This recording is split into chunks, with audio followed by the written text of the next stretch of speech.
아니 자기 군대 자기가 지휘하겠다고 나서는 게 정상이지. 군인의 본성이란 게 있는 거 아닙니까? 저한테 지휘권을 주십시오. 마치 남의 일처럼 연기해버렸어요. 국방부 방위사업청에서 아무리 무기 도입 결정해도 청와대에서 다 뒤집어 버리거든요. 무기 사는데 치중한 나머지 탄약을 안 사고 이틀 전쟁 못합니다. 전쟁할 수 없는 군대를 만들어놨습니다. 도저히 미국 바지가랑이 붙들고는 불안해서 못 살겠다. 자주국방하자. 우리 국군을 믿는다. 이렇게 얘기한 사람이 박정희 대통령이에요.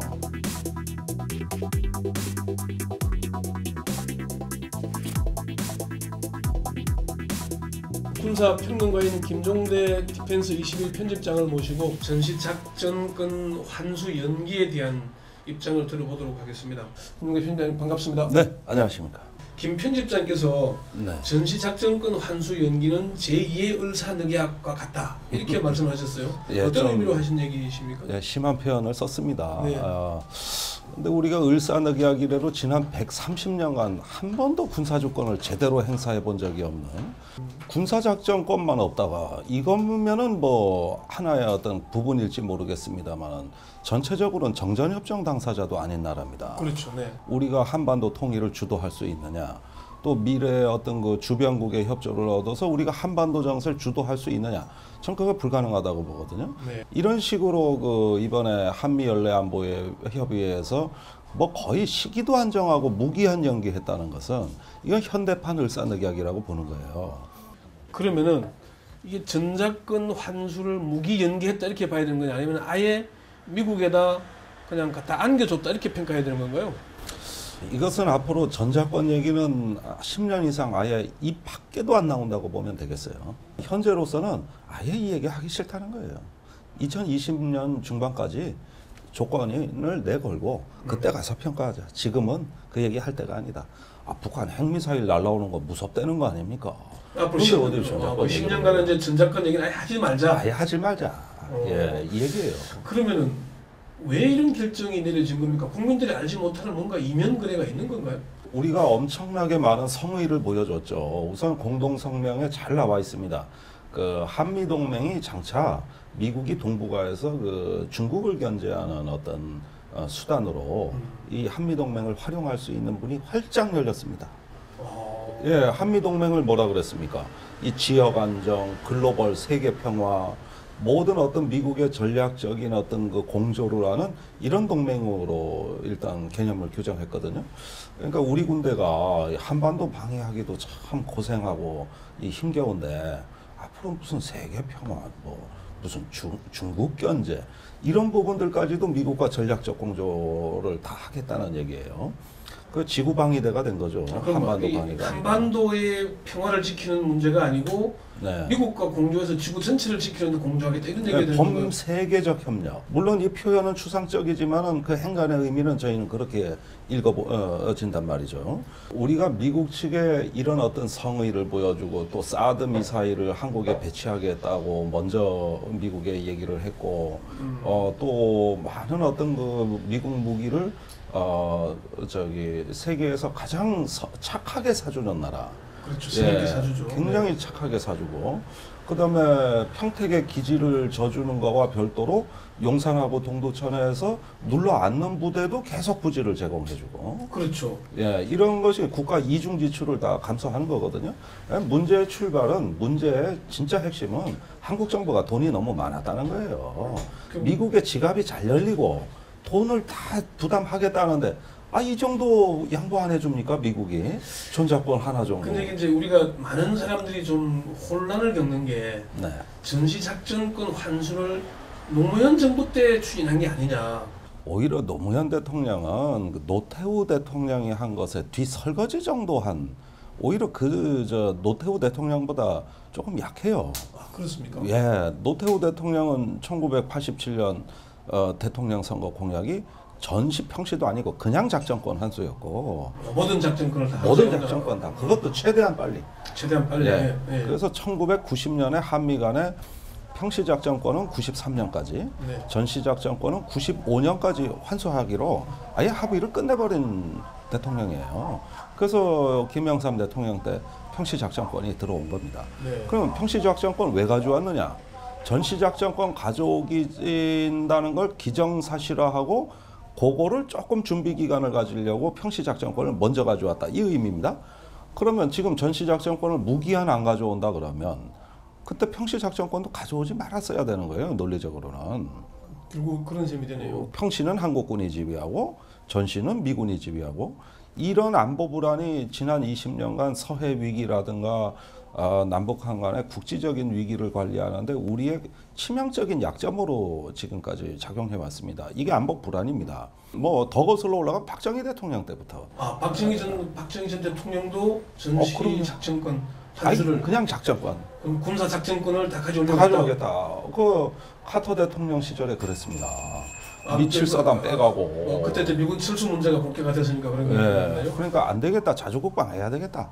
도저히 미국 바지가랑에 붙들고는 불안해서 못 살겠다. 자주국방 하자. 우리 국군을 믿는다. 이렇게 얘기한 사람이 박정희 대통령이에요. 그럼 박정희 전 대통령은 자주국방을 얘기했는데 그 딸인 박근혜 대통령은 우리 국방은 스스로 아직 지킬 능력이 안 되니까 미국이 좀 지켜달라 이렇게 되는 건가요? 사실은 그때 박정희 대통령은 뭐 미군이 막 빠져나가고 우리가 월남전 때 도와준 게 얼마인데 저 미군군들 보니까 마음대로 빼가 이게 배신감을 느꼈단 말이죠. 이걸 그때 집권 여당 국방부를 직접 불러서 설득한 게 박정희 대통령이거든요. 근데 지금 남북 한간 국방 예산의 줄자와 대략 30대 1 이상 정도 아닙니까? 네, 그렇습니다. 그래도 아직도 예산이 부족하고 능력이 모자라는 건가요? 그래서 제가 군이 이해가 안 가는 게 바로 두 가지인데 네.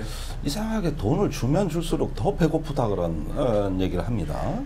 그런데 무기 소요라는 건 밑빠진 독에 물 같아서 안전에 대한 수요라는 건 끝이 없는 거거든요. 그렇죠, 끝이 없죠. 예, 그걸 채우다 보면은 계속 어떤 더 높은 수준의 어떤 군비를 요구하는 이런 현상이 벌어지고 그러는 과정에서 더더욱 이해가 안 가는 거는 모름지기 동서고금의 어떤 군의 지휘관이 아니 자기 군대 자기가 지휘하겠다고 나서는 게 정상이지 군인의 본성이란 게 있는 거 아닙니까? 저한테 지휘권을 주십시오. 이렇게 얘기하는 거 아닙니까? 앙골라 군대, 몽골 군대, 신생 이라크 군대 도대체 이 작전권을 다른 나라에 맡기겠다는 얘기하는 군대 없거든요. 그런데 이상하게 여기는 돈도 주고 인력도 주고 다 했는데 아니 자기 군대를 자기가 지휘 안 하겠다 그러니 이게 어느 나라 군대가 이런 적이 있었는가. 예전이 뭐 미군이 주둔해야 인계철선 효과가 나는 거 아니냐 또 네. 그 생각을 갖고 있기 때문 아닌가요?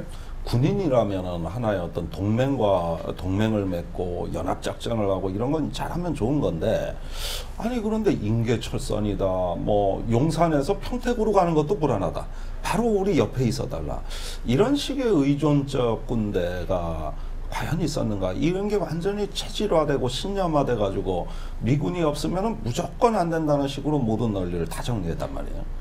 그러니까 이거는 미스테리한 거예요. 한미동맹의 참 연구 대상이라는 게 바로 이런 겁니다. 박근혜 현 대통령이 대선 때 공약을 했지 않습니까? 차질을 준비하겠다. 네. 그럼 그 완전히 파기된 거네요? 이번에 이제 기어이 이 국방 분야에서 전작권도 마치 남의 일처럼 연기해 버렸어요. 아니 본인이 했던 말 아닙니까? 뭐라고 얘기했습니까? 2015년에 차질 없이 전작권 전환을 준비하겠습니다. 2015년 전시 작전권 전환을 차질 없이 준비하겠습니다. 이렇게 본인의 육성으로 얘기했고 공약으로 내놨고 아니 이게 대국민 약속이 아니라면 뭐가 약속입니까? 이게 공약 파기가 아니라면 이것이 공약 파기가 아니라면 뭐가 공약 파기냐 이거예요. 시정연설에서는 전작권 환수 연기 문제는 이런 방구도 언급을 안 하던데요. 그러면서 방산 비리는 엄단하겠다 그랬는데 그것도 뭐 그게 맥락이 맞는 얘기인가요? 용어도 안 맞아요. 우리나라 방산 비리는 무기 도입 비리예요. 네. 외국에서 도입하는 무기에 비리가 있었던 겁니다. 우리나라 무기 도입의 60~70%가 외국에서 도입하는 그렇죠. 무기예요. 네, 네. 국내 방산업체에 돌아갈 돈이 없어요. 아주 뭐 배고파 죽을 지경입니다. 그런데 진짜 비리는 어디서 나오겠습니까? 외국에서 무기 도입하는 과정에 에이전트, 로비스트 등을 비리해요. 그런데 이 사람들이 왜 비리를 저지르느냐? 국방부 방위사업청에서 아무리 무기 도입 결정해도 청와대에서 다 뒤집어 버리거든요. F-35 어떻게 됐습니까? 탈락한 기종인데 청와대가 결정하고 국방부가 결정해서 방위사업청 입찰한 거 다 무효화시키고 다시 뒤집어 버렸지 않습니까? 그러면 에이전트 로비스트들 더 설치라는 얘기입니다. 이 얘기는. 이거는 외국산 무기 도입 비리란 말입니다. 이게. 외국산 무기 도입 비리. 예, 그 얘기를 안 하고 이렇게 하면 그렇습니다. 그렇게 해버리고 이제 저기 국내 우리 방산에 화풀이 하겠다는 얘기예요. 이런 황당한 얘기가 어디 있습니까? 국군 통수권자가 전시 작전권을 언제 가져오겠다는 얘기도 없이 그냥 무기 연기하듯이 하면은 그게 통수권자로 제대로 하는 게 맞는 건가요? 아니, 헌법에서 부여한 국군 통수권 아니겠습니까? 네, 그렇죠. 근데 그 핵심이 뭡니까? 의지입니다. 내 군대를 내가 이렇게 지키겠다. 한번 지휘해 보겠다. 이걸로 안보를 지키겠다. 의지가 있는 나라가 군비가 많은 나라를 이깁니다. 그렇죠. 그럼 당연히 그렇죠. 네. 그 의지의 핵심은 뭡니까? 작전권입니다. 네. 이게 핵심이에요. 정전위원회 서명국도 아닌 우리나라가 어떻게 한반도로 정세를 주도합니까? 우리 주권의 기반 위에서 앞으로 한반도의 평화 번영 통일을 위해서 우리가 지금부터 기초를 다지자. 이게 바로 주권의 확립이죠. 주권의 기반인 거고요. 그 위해서 가는 거죠. 그럼 전시 작전권은 애초에 한미 간 협정한 대로 최대한 빨리 환수되는 게 맞겠군요. 아니, 저는 우리 군대가 못 가져오는 사정이 있다고 봅니다. 지금까지 그 국방비를 주면 이걸 갖다가 육군이 거의 80% 가져가고 네. 거의 육군 패권주의고 그 다음에 무기 사는데 치중한 나머지 탄약을 안 사서 이틀 전쟁 못합니다. 탄약이 없고. 탄약이 없었어요? 없어요. 전쟁 나면 미국이 대줄 걸로 기대하고 있습니다. 사실은 대줘도 공짜가 아니거든요. 다 채무로 적립되기 때문에.